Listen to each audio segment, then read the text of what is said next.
Me now? Oh, there you go.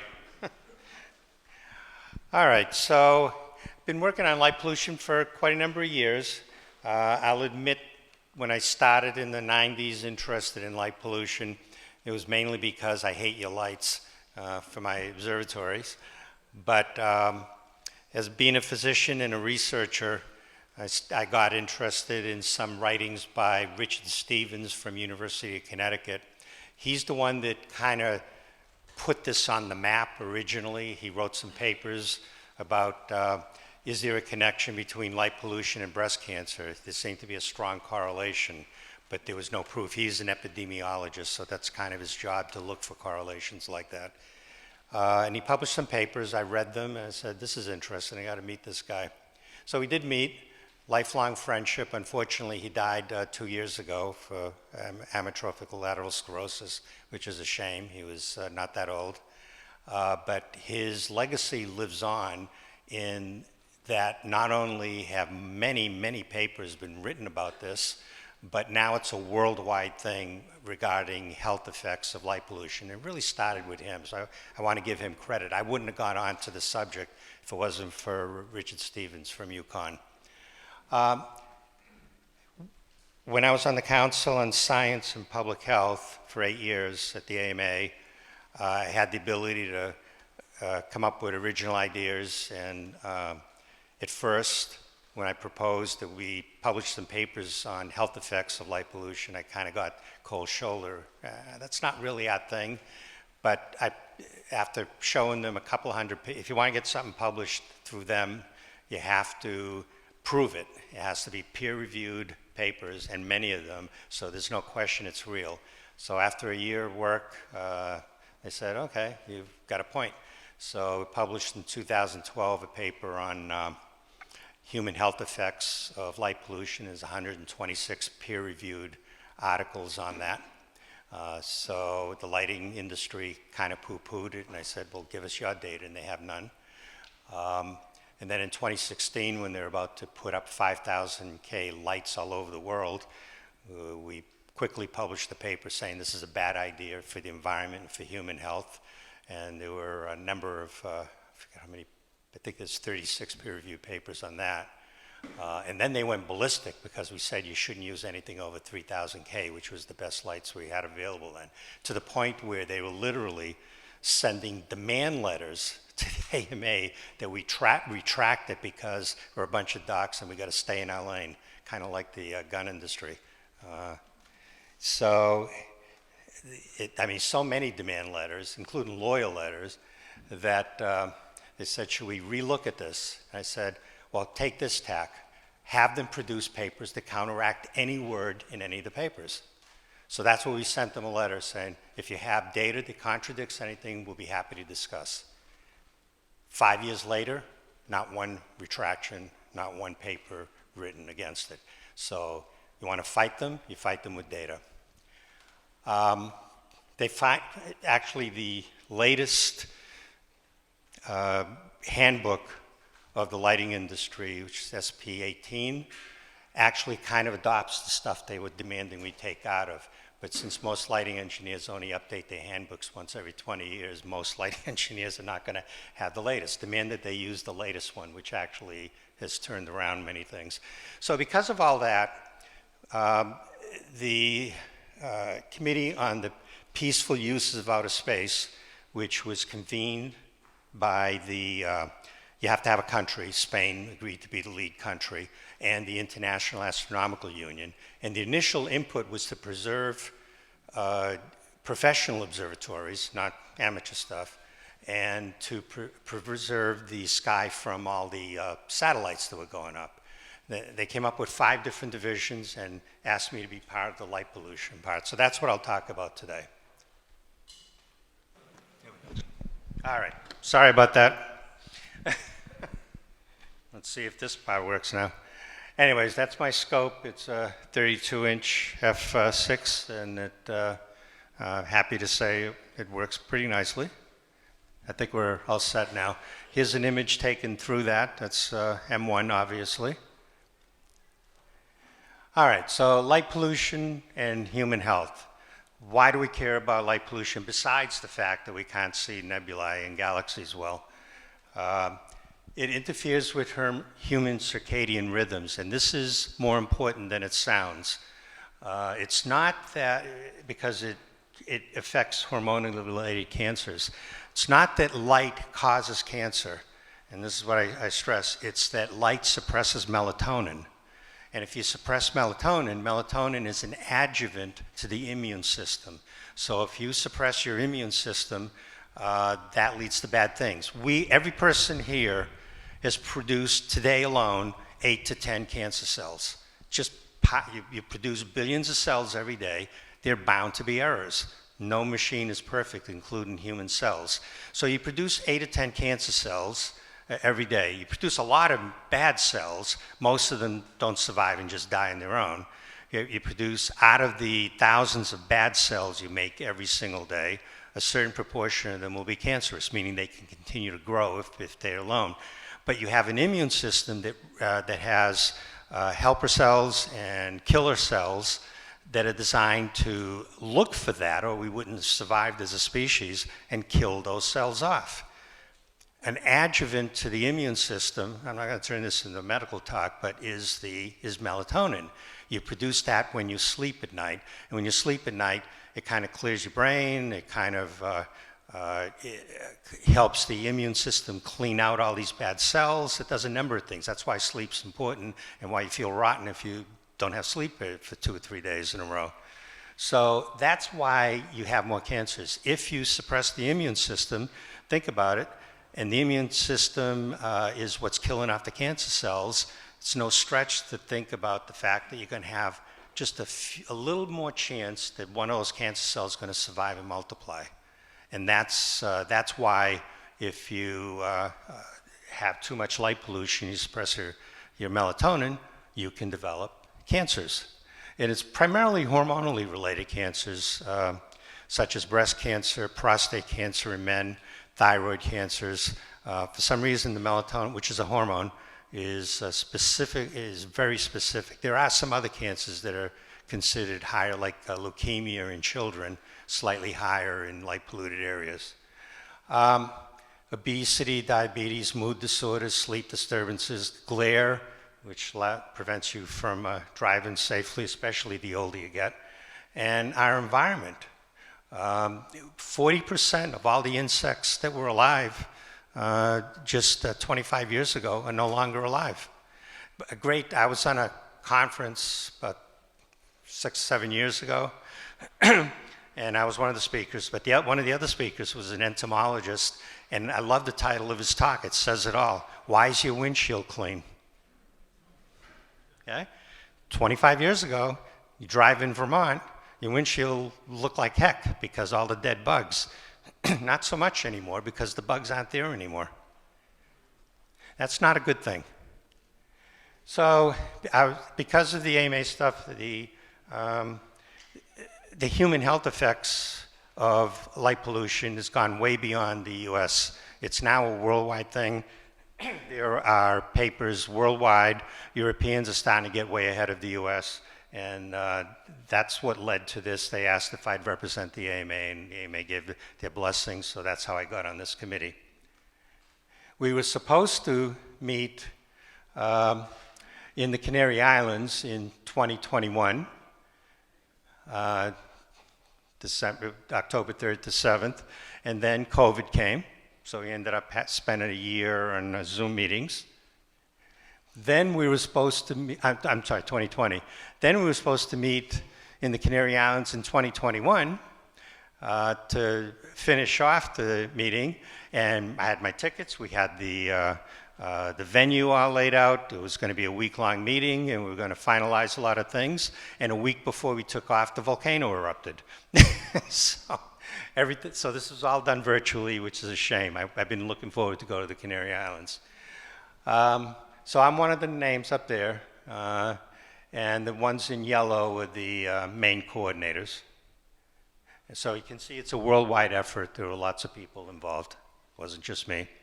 We were supposed to be in La Palma for the meeting, and this was what we would have been exposed to. I've always wanted to see that.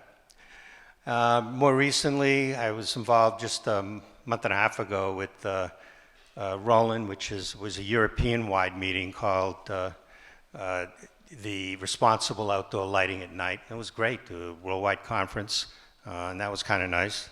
So this is starting to have effect, and people worldwide are noticing, and they're very much concerned with light pollution. Some are ahead of us, like the Czech Republic.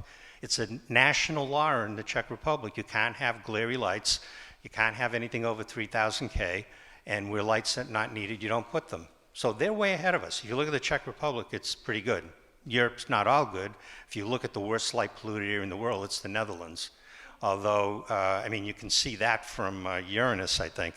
The Netherlands they have unbelievably bad lights every 100 feet, and it's primarily because of Philips lighting, which basically, I think, subverted the government. Fortunately, the people are rebelling now because they can't stand it, and visiting other countries, they realize what lighting could be. So there may be change even in the Netherlands. So this was the talk, and Roland, all the people who spoke.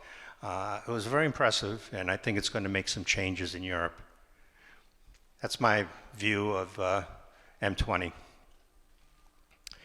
Okay, so what was the whole purpose of this, and what did we do? Number one was protection of existing and future astronomical observatories. That's why the professional astronomers wanted to get this committee going, because observatories worldwide are being threatened. Impact of satellite constellations. It's one thing if you have a few satellites, and in our subs we have an occasional line which we have to eliminate. But Elon Musk has already put up 4,000. First of all, up to a couple of years ago, we only had 2,000 satellites. Elon Musk has put up 4,000. He wants 30,000 and is asking for another 30,000 beyond that. So he wants 60,000 satellites. The Vera Rubin Observatory in South America, which is going to take the whole sky every 3 nights, basically will be rendered useless, even though it's in a remote area, because they're so bright and they want to go down to 24th magnitude that it's almost impossible to get rid of the lines. So this is a worldwide threat, which is why the IAU wants to get this under control. Excuse me. And that's why it's not just Elon Musk. OneWeb, which is from England, wants to put up 30,000. And there's a couple of other companies around the world who want to get in on the bandwagon and the gravy train of making money. So if nothing is done, by 2030, we're going to have about 140,000 satellites crisscrossing the sky. That's your future. Protection of radio astronomy because of all the radio communication. Dark sky oasis. People are very much interested in preserving dark sky areas, like where we are right now. And light pollution impact on the bioenvironment. That's human health and what it's doing to the environment. Everything on Earth, every mammal produces melatonin. And if you suppress melatonin, it affects them as well. And even amoeba make melatonin. I don't know what they use it for, but it's a very primitive hormone that's been passed on through various species. So why do we want good lighting? Because it has an adverse impact on human health, and poorly installed lighting wastes electricity. It's damaging to the bioenvironment. It's bad for public safety. So what's a dark sky oasis? Springfield, Vermont is a dark sky oasis. That's why you come here, to escape your city lights and see the night sky, right? So why do you, if there was good light pollution controls worldwide, you wouldn't have to come all the way here, although I hope you would anyways. But the fact is we're escaping where we live in order to see the skies here. And there are places around the world that want to preserve their heritage. So they totaled up the number of dark sky places and classified them in a different way. This is from the UN. So 223 right now is classified worldwide, all the way from dark sky communities to astronomical sites that they want to preserve. And so you want to preserve it for professional observatories. You want to preserve it for wildlife. There were lightning bugs the other night that we were looking at. My grandkids were getting excited about. Used to have lightning bugs around my house. I hardly ever see them. How many people have seen a lightning bug in the last year? In your house? Oh, I'm not talking about here. I'm talking about in your house, where you live. Have you seen lightning bugs? Huh? Okay. I won't say anything more about it then. That's pretty good, actually. But there'd be 40% of all the lightning bugs in the world are dead now. And if the male and female lightning bugs can't find each other, you don't have any baby lightning bugs. So that's why they're declining. It's habitat loss. Human health. Things that are definitely linked to light pollution is insomnia, obesity, high cholesterol, diabetes, cardiovascular diseases, and cancer. Those are all proven links. And you can download my papers and just do Google searches and you can see lots of that. And it's primarily related to suppression of melatonin. Dark sky oasis has an economic value. Certainly Springfield likes the fact that you got bad lighting where you live and you want to come all the way up here to see the dark sky. Well, that's worldwide. People travel now to dark sky areas because of why we're here. Astrotourism is gaining in popularity worldwide. Cultural value. We don't want lights at Red Rock and places that traditionally look at the sky. That's my view of M81. I always feel you got to throw in a few astro photos in a crowd like this. So in Gloucester, Massachusetts, I'm about a 4.5 on the Bortle scale. In Florida, where I have a second place, it's a Bortle 6. You can decide where you are, but it's important to know what the spectrum is. Many people, more than 2/3 of the population lives in 7 to 9 now. You know, so you tell people what the Milky Way is and they'll look at you, what's the Milky Way? In fact, just, I'm not making this up, 2 nights ago, we were on the hill here walking through the telescopes and someone said to me, why is there a cloud not moving? I had to point out to them, that's called the Milky Way, okay? First time she had ever seen the Milky Way, right here. Proves my point. So why is light pollution so bad? For us, specifically, not for human health. So if you're down at visual magnitude 6, like you are here, you can see 8,700 stars in the sky. If you're in Bortle 4.5, like I am, you can see you're down to about 1,500 stars. And if you're like most of the world that lives near cities, you're down to 283 stars. You don't see the Milky Way, and you just look up and you can count the number of stars in the sky because there aren't that many. Whoops.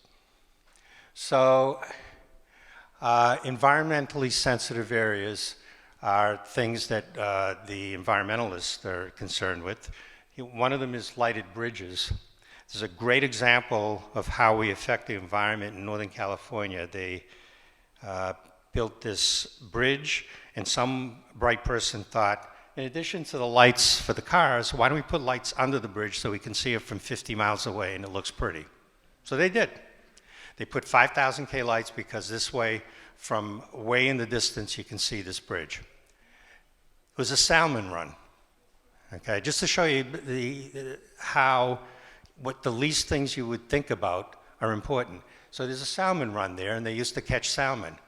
Within 2 or 3 years of the lights being put on the bridge, the salmon population plummeted to practically zero. And they couldn't figure out why. They kept looking for pollution and toxins, anything, or farmer runoff. It wasn't any of that. Someone from Oregon finally figured it out. The salmon will not cross the bridge when the lights are on at night. They just won't do it. They go up to the bridge and stop and then die there and never spawn. So they finally shut off the lights, and within 5 years, the salmon population is back. Okay?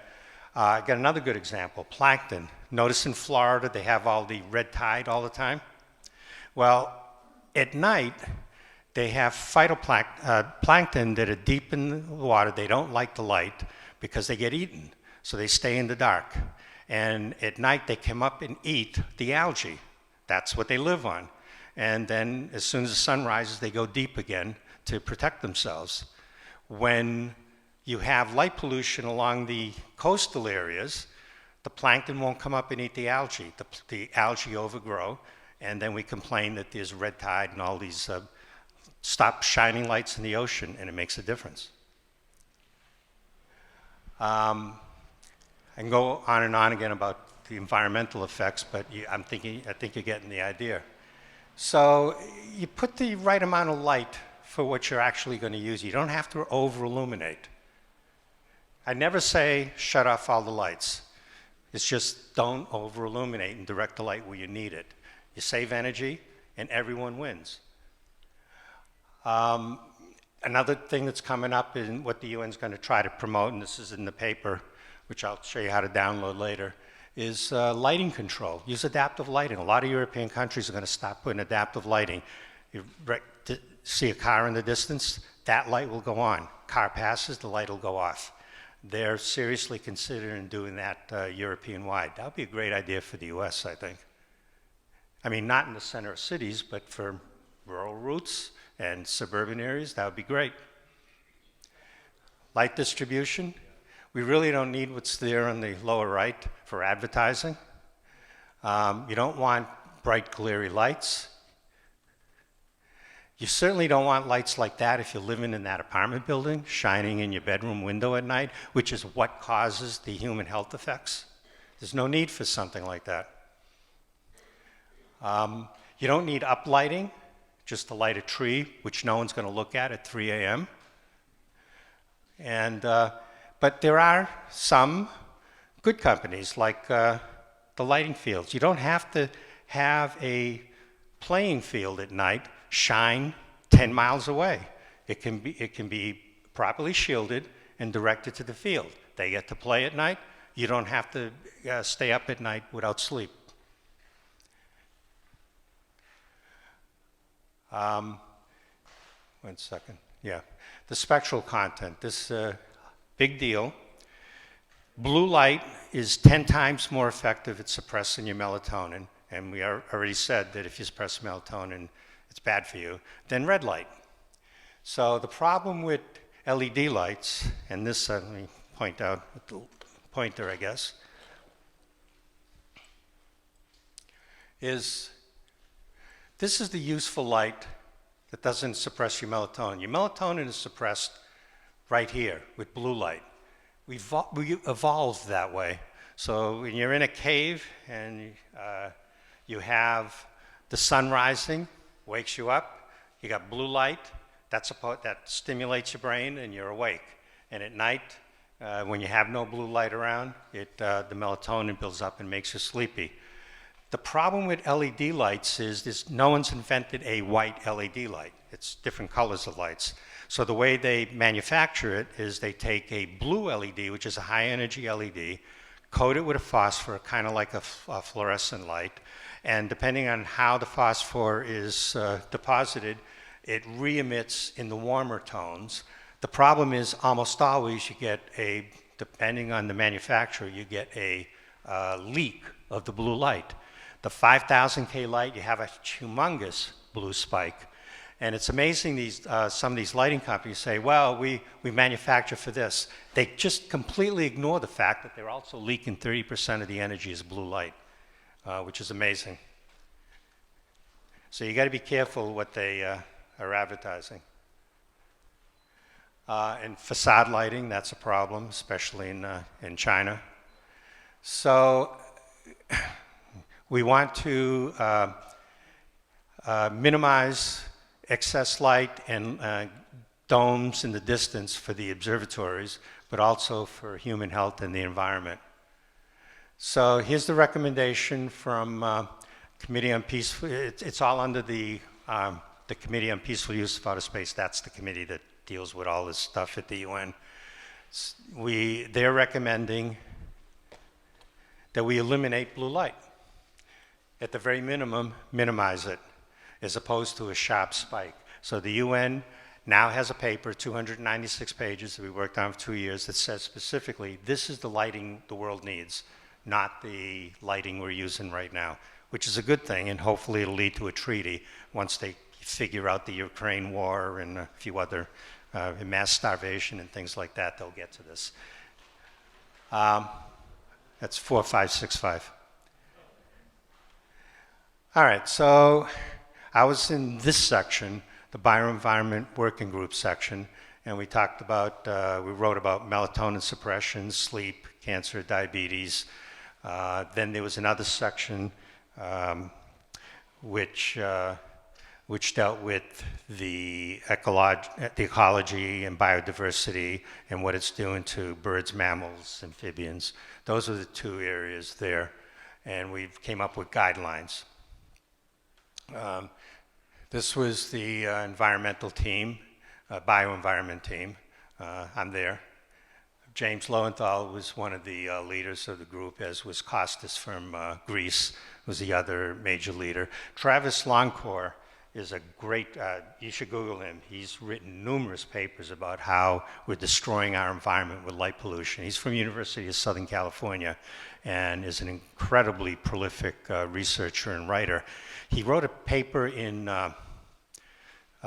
Science the end of 2020. It's a year and a half ago now. And I love the ending. I'm going to share that with you. He wrote, because he's published numerous papers proving that light pollution is bad for various species and even plants. But at the end of the paper, he wrote, if a species has not yet been determined to have a negative effect from light pollution, it's because we haven't studied it yet. Let that sink in. Every single time he studies something, there is a light pollution effect on that species. So if you don't find anything in the literature, it's probably because it hasn't been studied yet. I think he's correct. So these were the presenters. I was one of the presenters for the committee. So I'll go quickly through what I presented to them. I'm not going to spend a lot of time on it because I presented this kind of material before here. But melatonin, here's the hormone. It has been shown to inhibit breast cancer, and it slows human breast cancer in culture. Prostate CA has been proven, a nice study coming out of Harvard just a couple of years ago on that. And melatonin is strongly suppressed by blue light. So the human eye has not just night vision receptors and red, green, blue receptors, which I think you're all aware of, but it has a fifth receptor called the IPRGC. Okay, it has nothing to do with vision, but it's a receptor in our human eye. It was only discovered in 2003. And it is a receptor that's sensitive in the blue only, okay? And it goes to a completely different area. Instead of going to the image forming center in the back of our brain, it goes to the pineal gland and to what's called the reticulum center of the brain. So these receptors, even though they react to light, have nothing to do with your vision. It's solely there to wake you up and suppress melatonin. And it's very sensitive to the blue. So here, oh, forgot I had this slide in here. I wouldn't have said that. So the occipital cortex is what does your vision, and the vision receptors go back there through the chiasm. But the pineal gland gets suppressed where the melatonin's made whenever that particular receptor is stimulated. In addition, whenever that's stimulated, it wakes you up because it excites the reticulum center. So it wakes you up and it suppresses melatonin, which, as I already said, is a bad thing for you if you're at night. No, oh yeah, here's the spectrum. So this is what that particular IPRGC responds to at 450, 400 to 400 nanometers. So different things that bad lighting does. Glare. LEDs are tiny point sources, and I don't have to tell you, if you've been in front of a car with LED lights, you want to go like this, and that's because they hurt your eyes.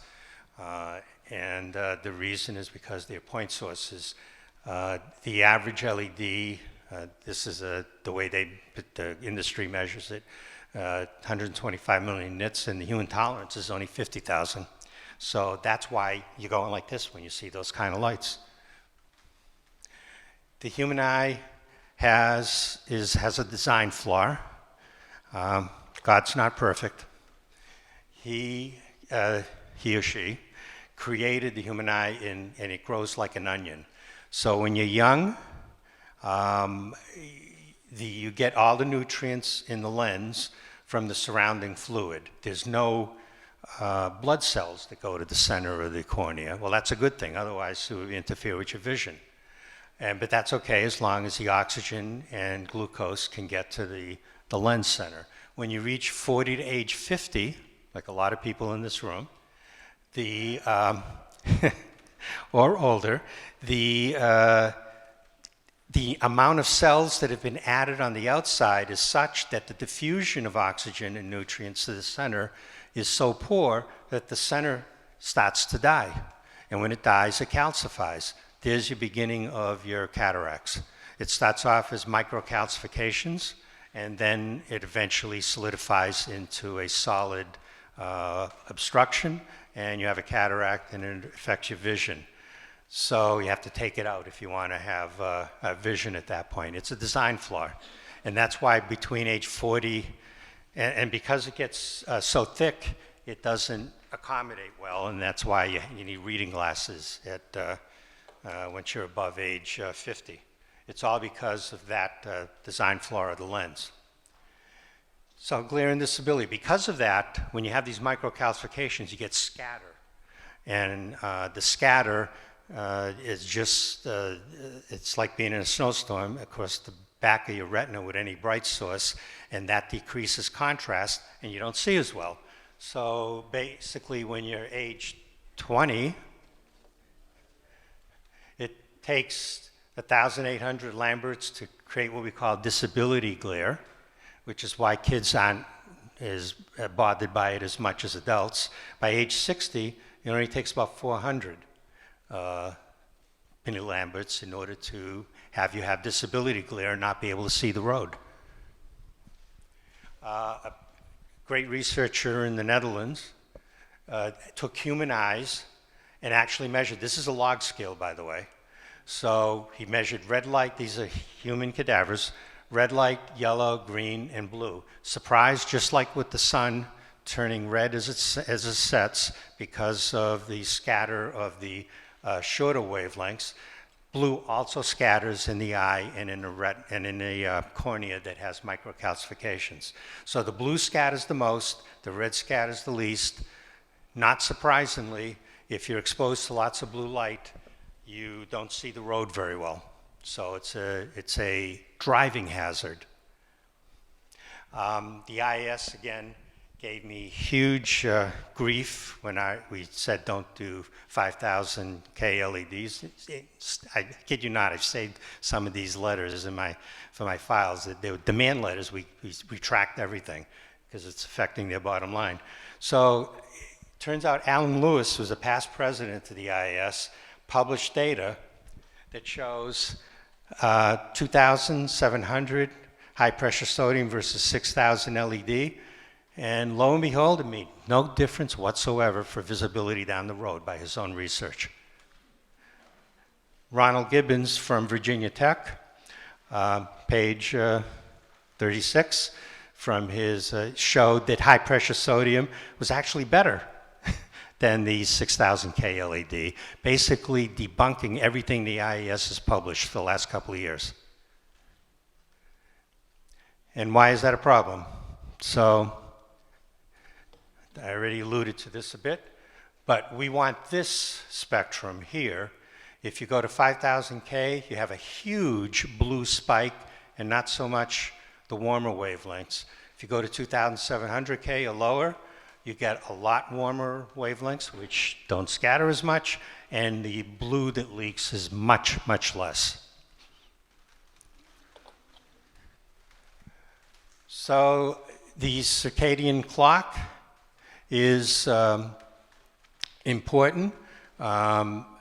It turns out if you're working in a office space and you don't have access to windows, it's better that you have the bright LEDs in an office setting in daytime, because the more you suppress in the daytime, the more your rebound is at night, as long as you don't have blue LEDs in your house at night. So you actually want good lighting, bright lighting in an office setting, and that'll help you at night as long as you don't have blue and bright lighting at night that continues to suppress it. All right, and 5 to 10% of all genes are clock controlled. What I mean by that is our genes are controlled by a central clock of the brain.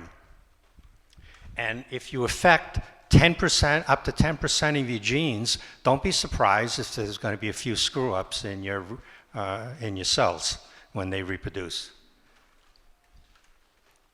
Circadian disruption, because it affects immune system, again, leads to breast and prostate cancer, possibly others. There's a couple of papers now that are coming out about thyroid cancers. That's also a hormonally linked cancer.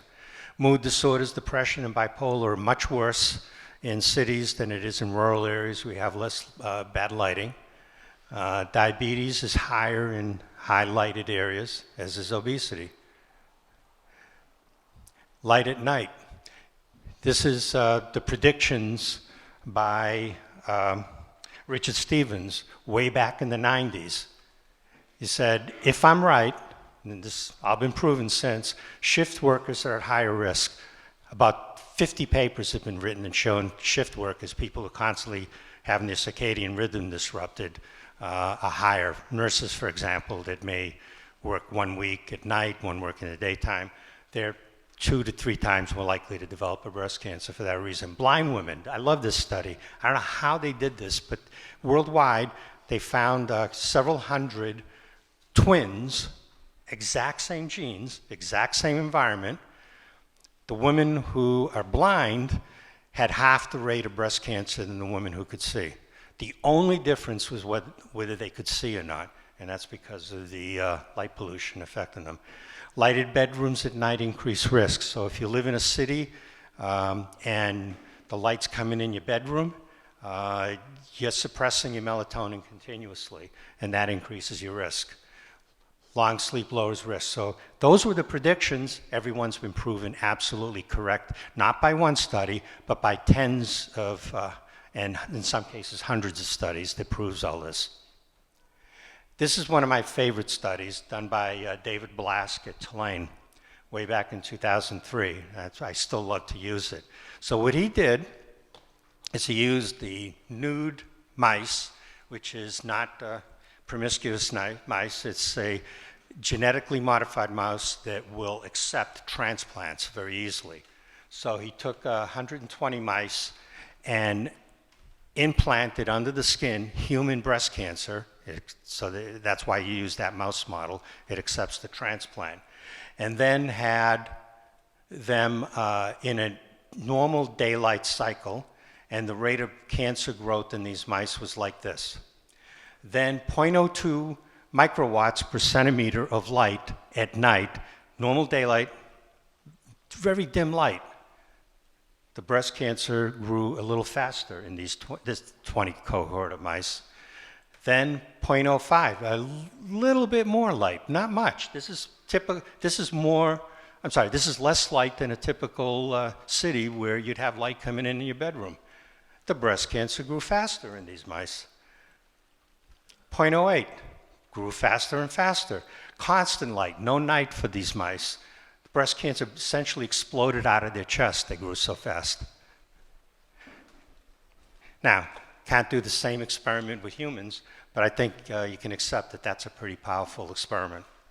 It's been reproduced, by the way, several times. So in one of the best studies, 110,000 women in the nurses study, and this was reported out by Harvard in 2017, and light at night and breast cancer.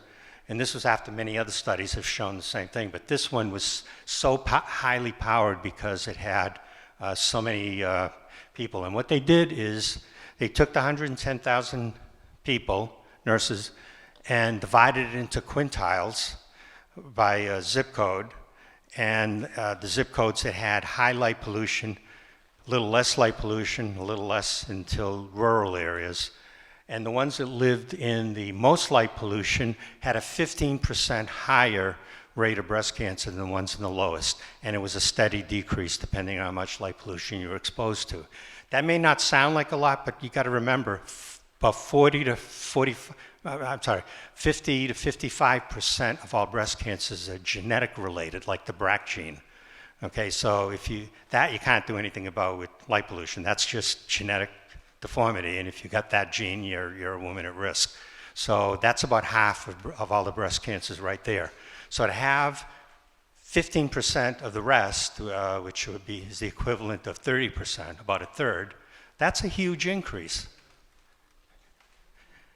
And that, again, this is a very highly powered study, but there are many studies that reproduce this exactly. Here are a whole bunch of them from all over the world. One from in the Journal of Cancer in 2020. Next, I should use this, I guess. Journal of Cancer. This one was in Israel. This one was in Israel as well. This one was in Connecticut. They did a study that's because of Richard Stevens. Then they had one that looked worldwide. Then they had one in South Korea. Every single one of them had between 13 and 17% increase in breast cancer in women. Every single one. This is no longer a theory. This is a proven fact when you get that many studies that are all self-supporting. There was one negative study that didn't show no difference, and that was from Canada. It turns out it was from Quebec. And so people puzzle it. Why is this one negative? Well, they went back and interviewed the people that they were studying, and it turned out because they're in Canada, they all have light blocking shades, because at night in the summer you won't get any sleep if you don't have light blocking shades. So they don't have light pollution in their bedroom. That was why it was a negative study. So the lighting companies will say, well, just buy light blocking shades. My response to that is, we shouldn't have to spend money fixing our houses because you're doing bad engineering. New York was putting up 4,000 K lighting, and they had multiple New York Times articles saying how many people were complaining. Now, New York City is one of the most light polluted areas in the universe, and they hated those 4,000 K lights. So after the outcry, they stopped doing Queens. In Queens, they had 4,000 K. They're now doing 3,000 K or lower. Some cities, like Seattle, it was one of the early adopters of 4,000 K. They voted 2 years ago. They're taking them all down. They're so tired of all the complaints, they're going to put up 3,000 and 2,700. 3,000 in the main highways, 2,700 on the side streets. Pittsburgh, just a year ago, voted the same thing. They're going to take them all down and put up. So with enough complaints, you can get things done. And now that people, you don't realize how bad the lighting is until you're exposed to it, and you realize, I hate this city because I can't stand the lights. Wrong. Sorry about that. So human and light emitting diodes. I should move here quicker. So all we said really was the AMA encourages the use of 3,000 K or lower, and they conveniently forget the or lower. We were thinking in the future that better lights would come out, and they have. You can get lights as low as 2,400 for street lights now. The lighting industry continues to ignore that or lower. And but they went ballistic because of that, because we were telling them what to do. That I took from Florida, Centaurus say. All right, so I'll do very briefly for the effects of artificial light. I should go through this quickly in the next 5 minutes here. So this is what they talked about. Every animal on Earth gets affected by light at night. Salmon swimming under the bridges, I already talked about that. But it affects birds. We have 200 to 300 million birds killed every year because of bad lighting. Anyone know about the pyramid in Nevada?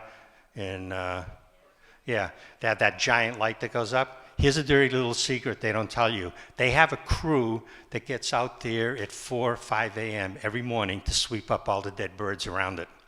Because the birds just fly around that thing until they drop of exhaustion and die. Okay, they don't want people to see the environmental damage they're doing. It kills birds left and right.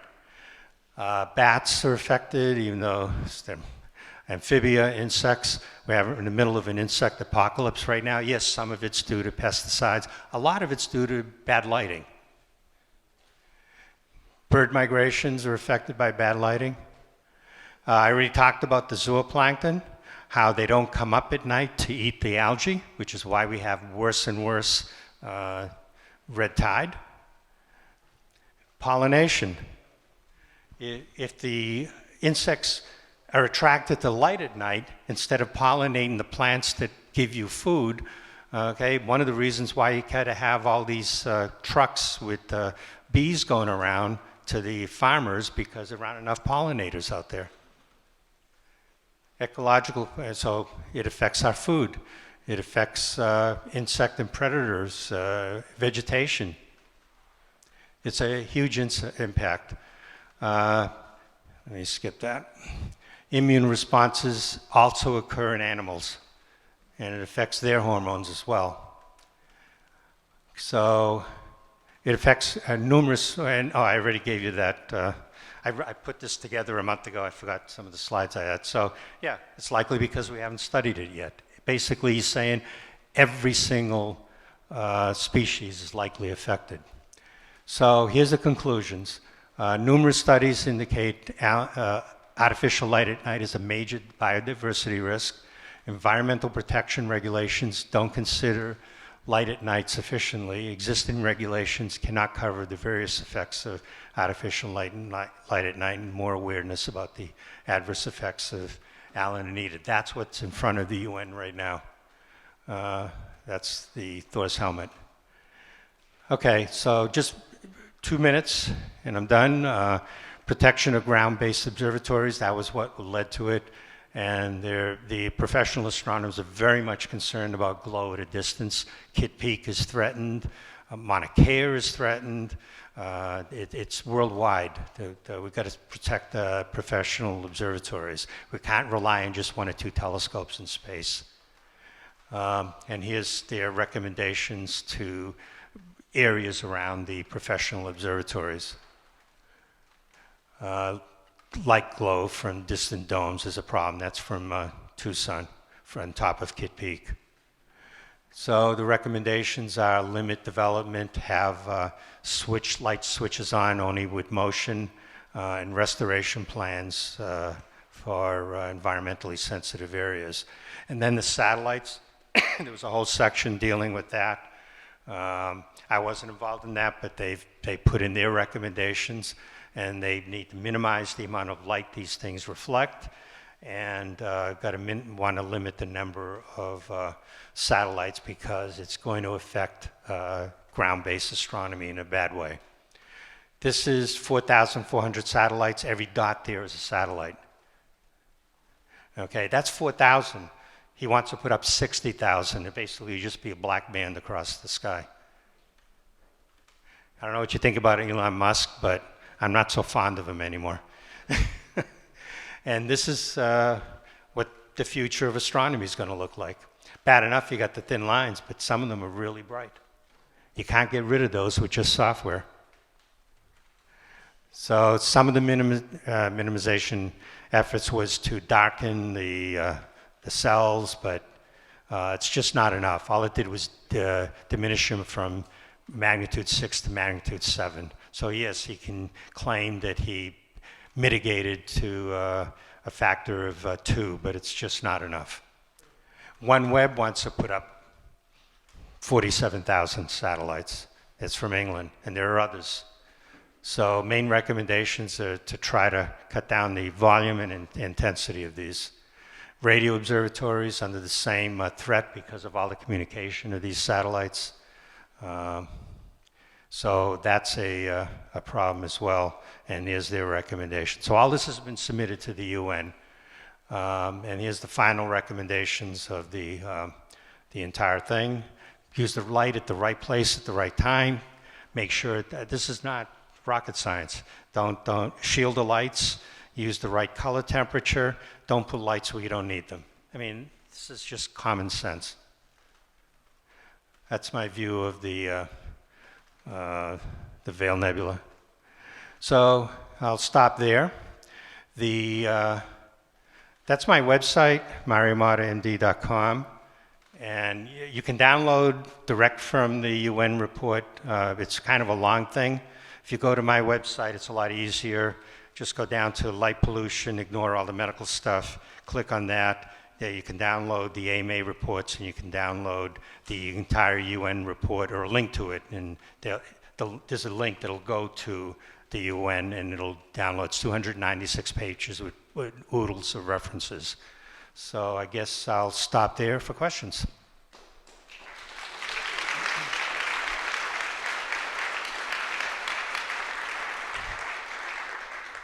Yeah, Mario, you sort of touched on a subject that is near and dear to my heart, and probably to everybody else in this room. This is all about stationary light pollution, but when I'm driving down the road, and there's a new car that shows up with really, really bright lights and it's blinding, it becomes a health issue because it's a safety issue. Are any of these working groups considering this? Street lights are by Department of Energy and highly regulated. There's a guy called Lefevre from California who's chair of the committee that deals with autos and their lights. 30 years ago, the Congress decided to let the auto industry self-regulate. So they do whatever the hell they want, and there's no regulation on those lights. And I've talked to him, and he goes, there's nothing we can do about it unless they change the law. So I'm a member of Dark Skies, a rank and file member of Dark Skies, Michigan, and something that we point out whenever we do presentations is that you'll never have a light pollution Superfund site. Cleaning up light pollution is much easier than any other kind of pollution on Earth, and all people have to do is turn out the lights. So that's one, obviously. Yeah, but getting them to do that is the problem. But at least it's a solvable problem, unlike microplastics or any number of other things. Yeah, no, it's a solvable problem. The thing is, be active in your community. If they're going to change all the lights to LEDs, demand that it's 2,000. I mean, 3,000 was because in 2016, that was the best the industry had. They have 2,400 to 2,700 now, and those aren't bad at all, and they're fully shielded. Demand those lights. Go to your city council and say, we want the good lights. And point out that multiple cities that have lived with them are now taking them down, so you have to pay for them twice, because LED lights last 20 years or more. So if you put them up and have to take them down, you're paying for it twice. That's what sticks in a city council's head. Am I going to be, am I wasting money? And if you tell them you're going to end up having to take them down and put up new lights, that they'll listen to, because now they're wasting money, and they're wasting money in electricity. That's how you get to them. Talk money about it. Mary, I was wondering, is there any attempt to try to link together this question of light pollution and CO2 emissions? Because you're talking about wasting electricity here. Yeah. This seems to be kind of a good place to link these two. That's a two-edged sword, and the issue is we waste about $3 billion worth of electricity. $36 billion worth of electricity in the country annually with light that just goes up and is not useful. So and that is the equivalent of, I can't remember, it's many, many millions of tons of coal or tons of CO2 emission. But LEDs are so efficient that people don't care because it's a lot better than when it was high pressure sodium or incandescent lights. So that's why it's a two-edged sword doing that. But you could still say, so what? Don't waste the electricity. Okay, thank you.